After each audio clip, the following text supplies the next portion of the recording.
Adik kenapa? Entahlah, tak nampak pada hidung, mungkin tak bangun lagi kot.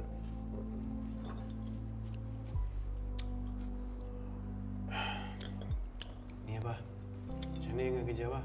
Okey? Okey lah apa. Banyak sangat orang asing kat situ. Ada yang ingat dia tu dah macam lah supervisor kan. Dah besar kepala. Dah pandai arah orang sana sini. Malah lah bah. Dia orang ni tak sedar tau yang dia orang ni menumpang kat negara kita tau.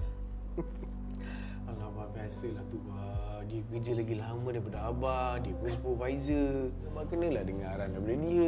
Alah, jaga store je pun. Abah tak tahu sudah lah Abah. Tapi Abah sempat juga tak sekolahkan dia daripada tadika sampai sekolah menengah. Abah terbelah. Diam dia. Abah berhenti?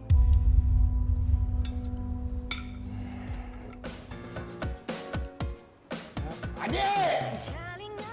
Yan, pinjam duit sikit Yan. Ha? Duit. Oh! Kejap Abah. Aduh, Abah ni pun. Kejap Abah. Tengok adik kejap. Kau buat aku asyik tanya-tanya.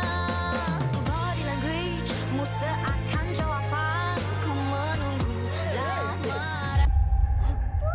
Apa? Bising lah. Kau ni kan, kau kat rumah ke kat konsert ni? Tak kerja ke? Kerja lah. Dia tak kerja tu Abah.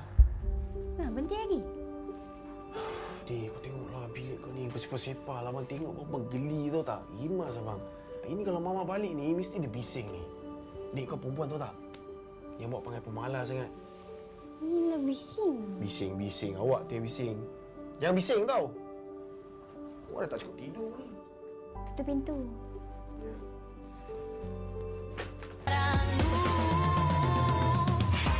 Jangan tak